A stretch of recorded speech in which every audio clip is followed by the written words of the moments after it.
She was 18 days old when she went to prison for the first time. Her mother, a black South African woman in the township of Prospect near Johannesburg, had been arrested for brewing traditional beer to supplement the family's income. Under South Africa's colonial laws, that was a crime. And so, Zenzile Miriam Makeba began her life behind bars. Her name, Zenzile, means "you have done it yourself," a name that functioned as both prophecy and accusation, placed on a child 18 days old who had done nothing at all. That is the world Miriam Makeba was born into, a world where being black in South Africa was itself treated as a kind of crime. She grew up in Sophiatown, a vibrant, creative, multiracial township outside Johannesburg, but was unlike anywhere else in apartheid South Africa. Jazz clubs, street musicians, writers, artists, and activists living alongside each other in defiance of a system designed to keep them apart. Miriam Makeba began singing in a school choir as a small child. By her 20s, she was performing with the Manhattan Brothers, one of South Africa's most celebrated jazz groups, touring South Africa, Zimbabwe, and the Congo. Her voice was unlike anything anyone had heard. Deep, warm, precise, carrying the click consonants of her Xhosa language into jazz arrangements that made Western audiences lean forward and listen in a way they couldn't explain. In 1954, she recorded a song called Pata Pata, a joyful, rhythmic celebration of dance and togetherness. Pata Pata means touch, touch. It would become one of the most recognized songs in African history. But long before the world heard Pata Pata, the apartheid government had already decided what to do with Miriam Makeba. In 1959, she appeared in a film called Come Back Africa, a documentary that exposed the brutal reality of life under apartheid for black South Africans. The film was shown at the Venice Film Festival. There, Makeba met Harry Belafonte, the Jamaican-American singer and activist who would become her mentor and open the doors of America to her. She arrived in New York in November 1959. She performed on national television. She sang at President Kennedy's birthday. She recorded a Grammy Award-winning album with Harry Belafonte. She performed at Carnegie Hall with Nina Simone. The world was opening up before her. And then, in 1960, the Sharpeville massacre happened.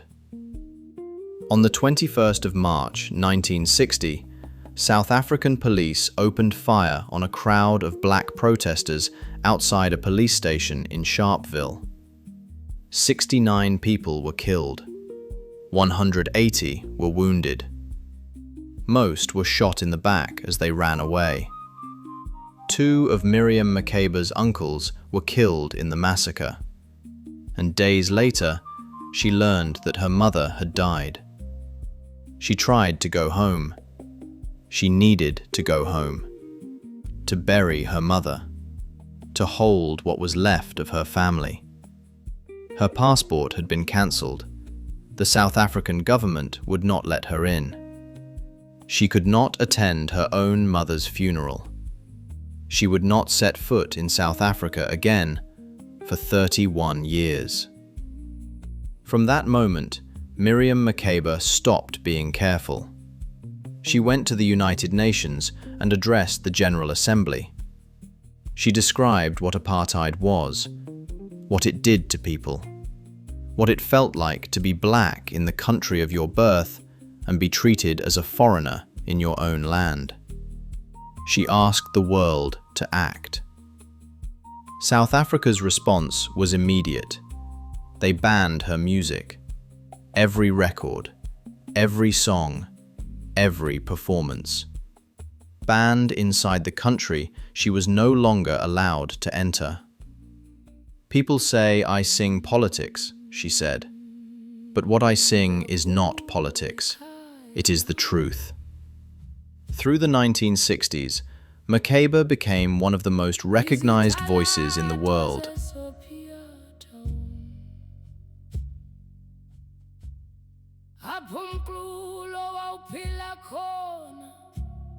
She performed at the independence celebrations of newly free African nations: Kenya, Angola, Zambia, Tanzania, Mozambique, singing at the birth of countries that her own country refused to acknowledge she belonged to. She sang for heads of state. She sang for the Pope. She sang for the United Nations. And in every room she entered, the fact of her presence was itself a statement against apartheid. A black South African woman on the world's most prestigious stages, while her government pretended she didn't exist. Then, in 1968, she married Stokely Carmichael, a prominent Black Power activist and former leader of the Black Panther Party. America decided it had had enough of Miriam Makeba. Concert promoters cancelled her shows. Record labels dropped her contracts. Venues refused to book her. The country that had celebrated her for a decade turned its back on her because of who she loved. She packed her bags and left. She settled in Guinea in West Africa. She continued to tour. She continued to record. She continued to sing. Because Miriam Makeba always continued. The 1980s brought more loss. Her daughter, Bongi, died in 1985 during childbirth. She battled cervical cancer. She battled alcohol. She battled the loneliness of a woman who had been living without a country for 25 years. And still, she sang. In 1987, she joined Paul Simon's Graceland Tour, a concert series that brought South African music to the world at the very moment the world was finally paying attention to what apartheid was doing. And in 1990, Nelson Mandela walked out of Victor Verster prison after 27 years. He found Miriam Makeba. He told her to come home. She obtained a 6-day visa after months of effort. She entered South Africa on a French passport on the 10th of June, 1990. 31 years after they had taken hers away. She said meeting Mandela had given her proof that she had been fighting for a good cause, that living in exile had been worth it. Miriam Makeba died on the 10th of November 2008. She was 76 years old.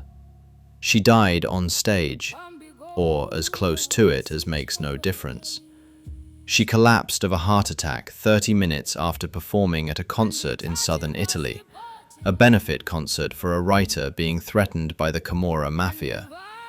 She was fighting for someone else's freedom on the last night of her life. Think about what was taken from her: her country, her passport, her mother's funeral, her American career, her daughter. 31 years of home. And think about what they could not take: the voice, the click of her Xhosa consonants, the warmth that came through every single song she ever sang, the truth she kept insisting on in every room she entered. They exiled the woman. They could not exile the music.